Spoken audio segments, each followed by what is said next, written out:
నా ప్రియ భక్తులారా, సృష్టి యొక్క ప్రతి నాడిలో, ప్రతి శ్వాసలో, ప్రతి హృదయ స్పందనలో నడిచే ఆ పరమ సత్య స్వరూపుడను నేను. యుగ యుగాలుగా ధర్మం క్షీణించినప్పుడు, అధర్మం పెరిగినప్పుడు భక్తుల రక్షణ కోసం ఈ భూమిపై అవతరించి మీ జీవితం అనే రథాన్ని సత్యం, ధర్మం మరియు ప్రేమ అనే దివ్య మార్గంలో నడిపించడానికి మీ ముందుకు వచ్చాను.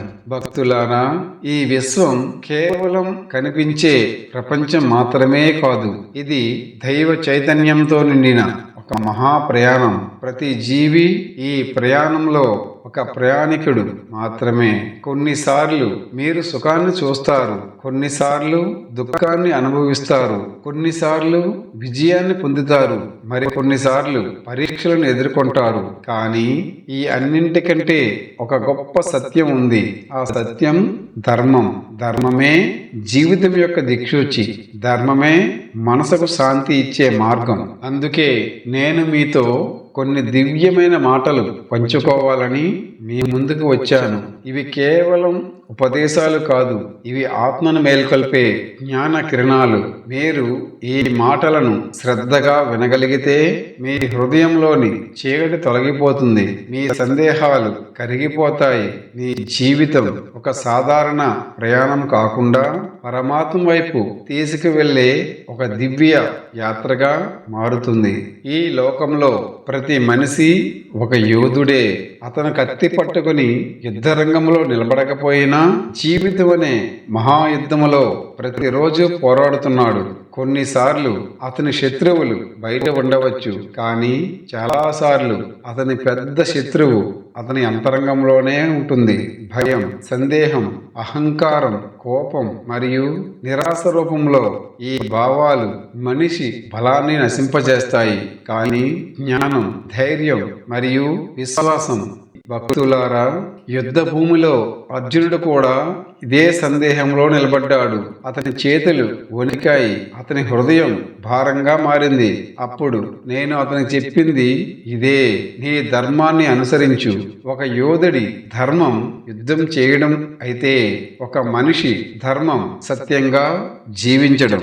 మీరు మీ ధర్మాన్ని తెలుసుకొని దానిని నిబద్ధతతో ఆచరించినప్పుడు భయం మీ నుండి దూరం అవుతుంది. కాబట్టి కష్టాలు వచ్చినప్పుడు వెనక్కి తగ్గకండి. అవి మీకు దైవం ఇచ్చిన పరీక్షలు మాత్రమే. పరీక్షలు లేకుండా ఎవరి శక్తి బయటపడదు. మీరు చేసే ప్రతి కార్యం ఈ విశ్వంలో ఒక ప్రతిధ్వనిలా మారుతుంది.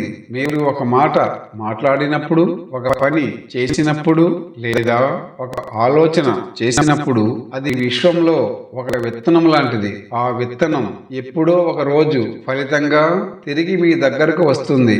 అందుకే నేను గీతలో చెప్పాను, కర్మణ్యే వాధికారిస్తే మా ఫలేషు కదాచన.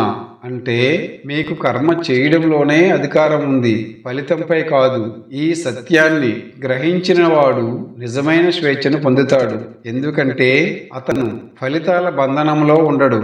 అతను తన పనిని ప్రేమతో చేస్తాడు, తన ధర్మాన్ని భక్తితో ఆచరిస్తాడు. మీరు మీ పనిని కేవలం ఫలితాల కోసం చేస్తే మీ మనసు ఎప్పుడూ అస్థిరంగా ఉంటుంది. గెలిస్తే ఆనందం, ఓడితే నిరాశ. కానీ మీరు కర్మను దైవానికి అర్పణగా చేస్తే మీ మనసు ప్రశాంతంగా ఉంటుంది. ఒక రైతు విత్తనం నాటినప్పుడు వెంటనే పంట గురించి ఆందోళన పడడు. అతను తన కర్తవ్యాన్ని చేస్తాడు.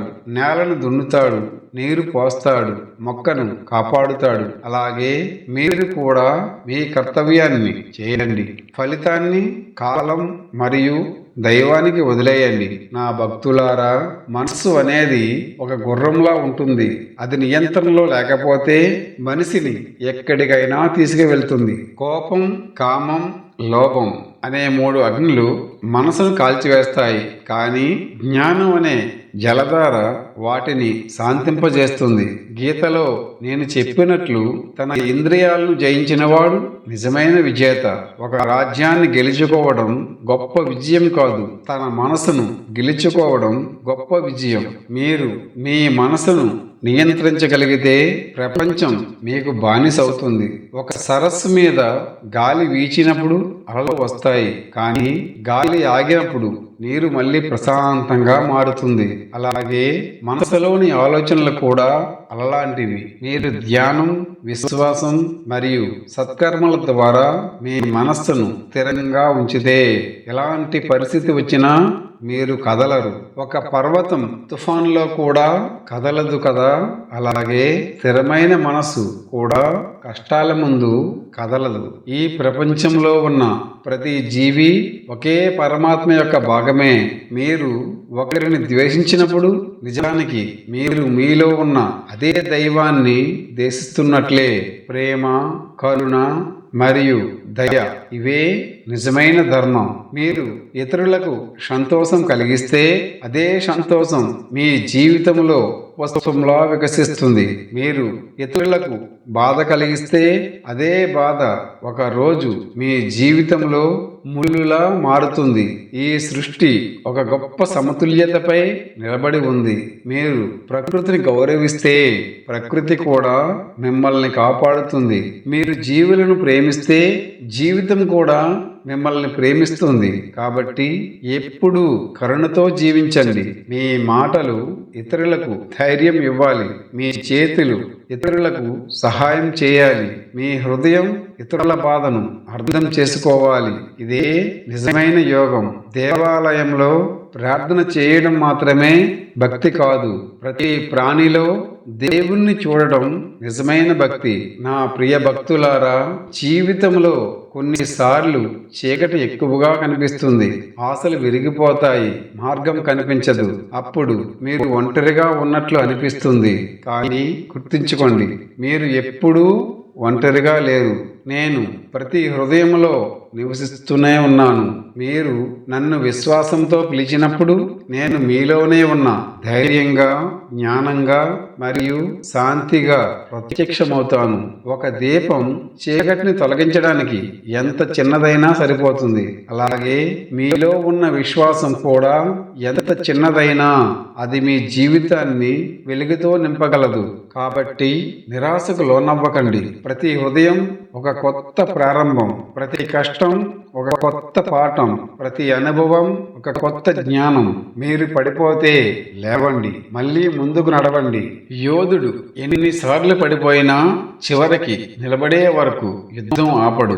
నా ప్రియ భక్తులారా, ధర్మ మార్గంలో నడిచే వారిని ప్రపంచం కొన్నిసార్లు అర్థం చేసుకోదు. వారు ఎదుర్కొనే మార్గం కష్టాలతో నిండి ఉంటుంది, కానీ ఆ మార్గమే చివరికి శాంతికి దారి తీస్తుంది.